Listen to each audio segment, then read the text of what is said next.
Okay, good morning. Thank you all for joining me. I am Jo McMeekan, specialist children's physiotherapist, and thank you for joining me for the last in our lockdown live series today, where I'm going to be talking to you about unlearning movement patterns.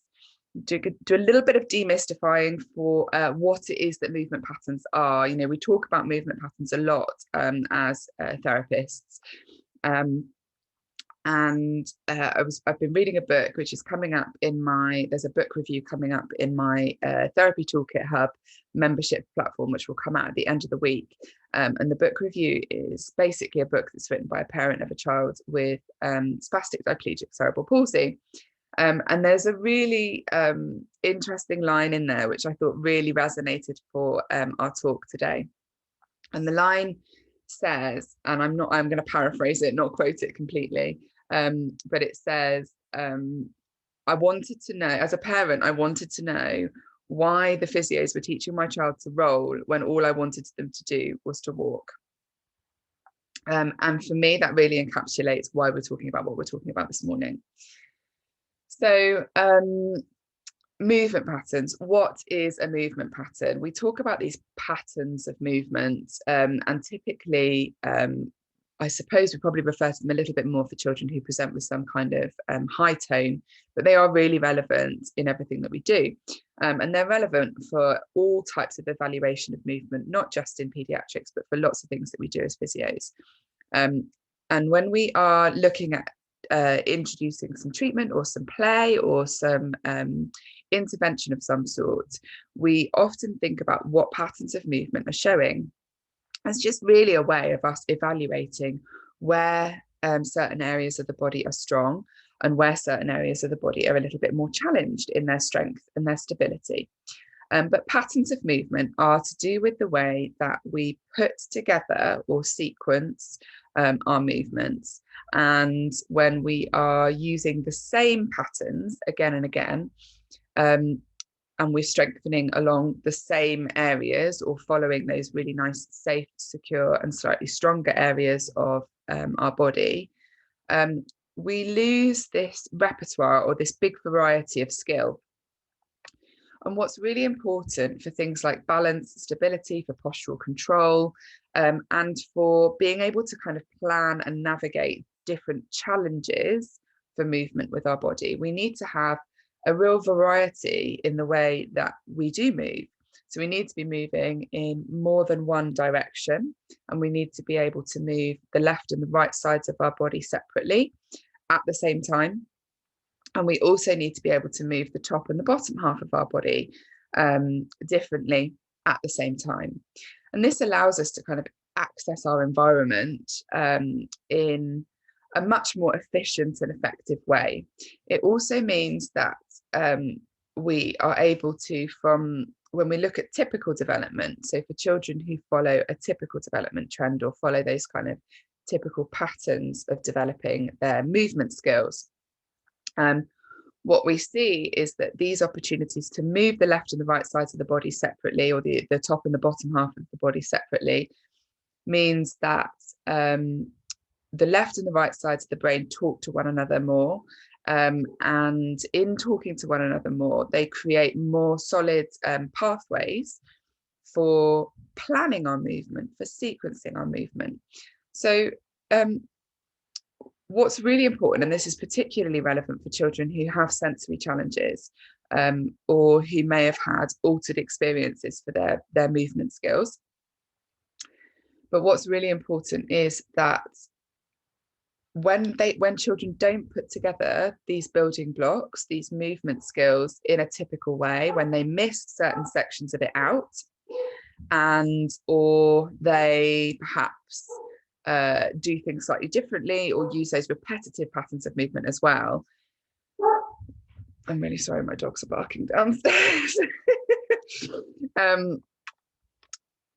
When they're not using those patterns of movement with like real wide varieties of skills, they lack the opportunity for the left and the right brain to talk to each other and for working out how we coordinate the body. Okay, so when we work to say reach across the body and rotate, the top half of my body is coming across, the bottom half of my body staying still. So I've got rotation through my trunk. My tummy muscles are active. I'm having to work for posture and control.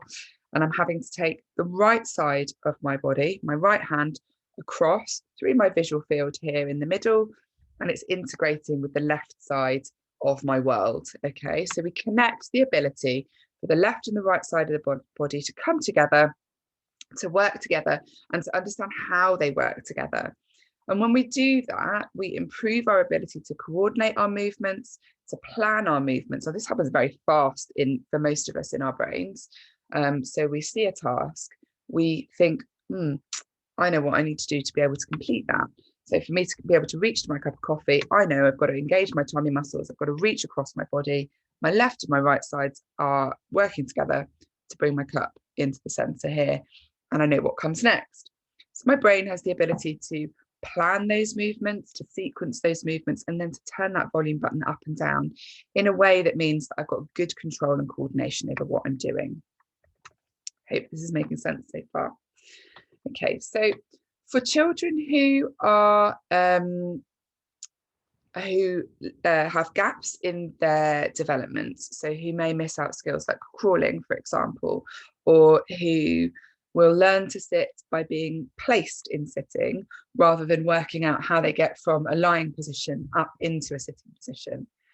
They lack the opportunities to build the skills to work the left and the right sides of the brain together in the same way as we do for typical development. So they miss out on opportunities for things like coordination, control of movement, and realizing that their left and their right sides can interact in a way that's really positive and functional for their bodies.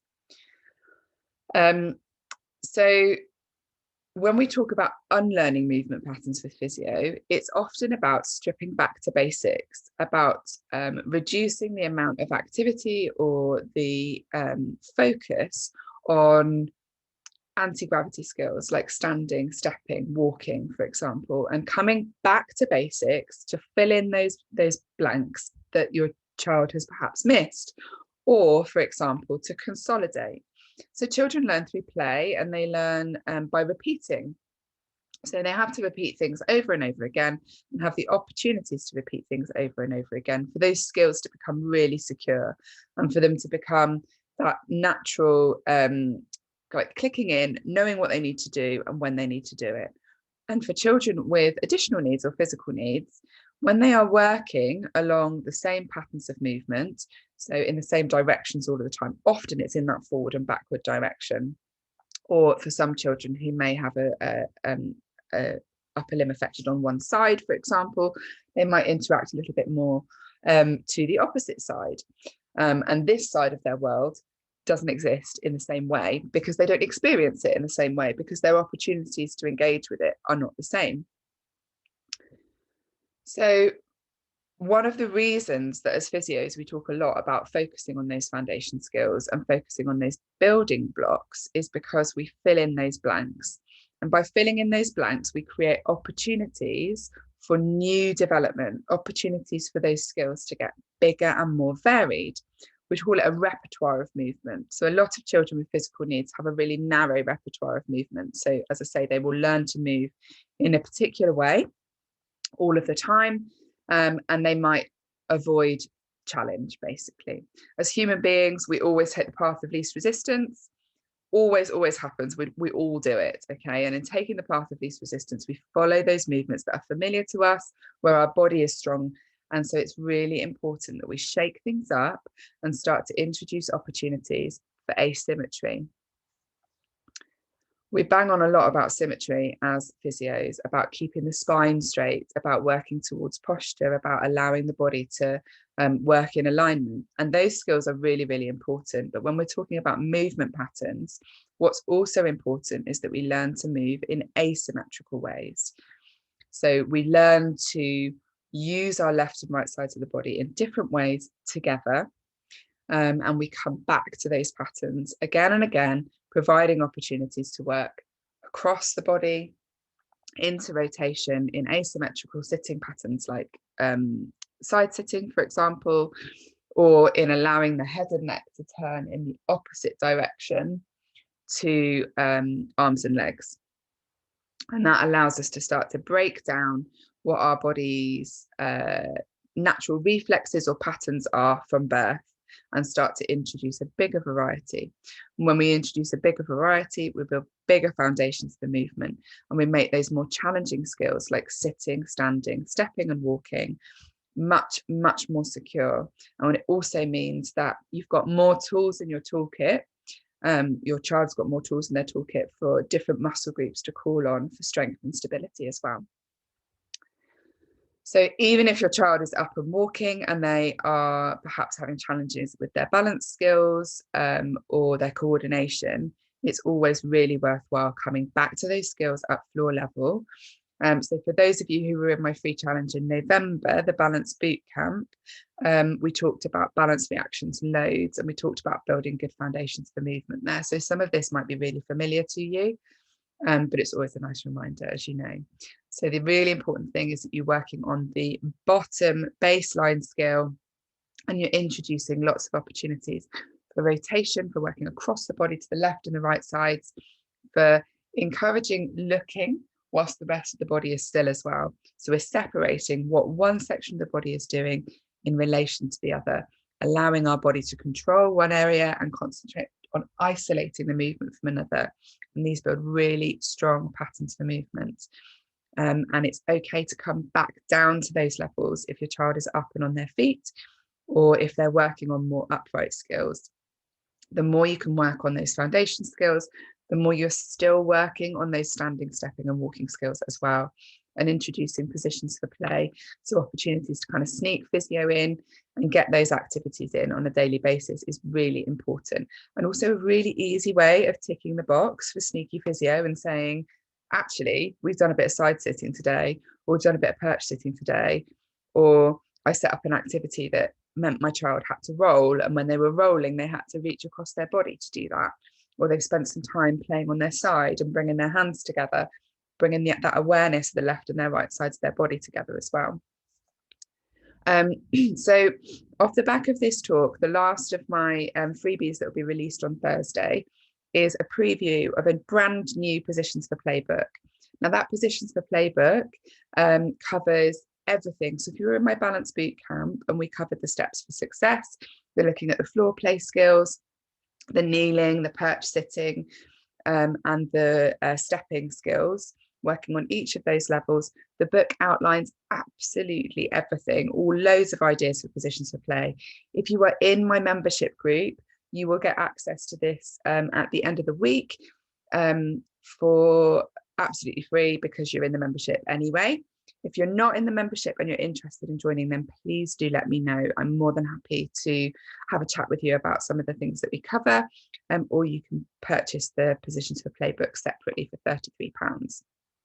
And it covers lots of different ideas, all of the benefits of those positions as well. But you will get a little sneak preview on Thursday if you've signed up for the COVID-19 support pack. And I will put a link for accessing that if you aren't part of the membership, if you would like to. If you've got any questions, then do let me know. And I will check in on the comments in just a second. Thank you ever so much for joining me today.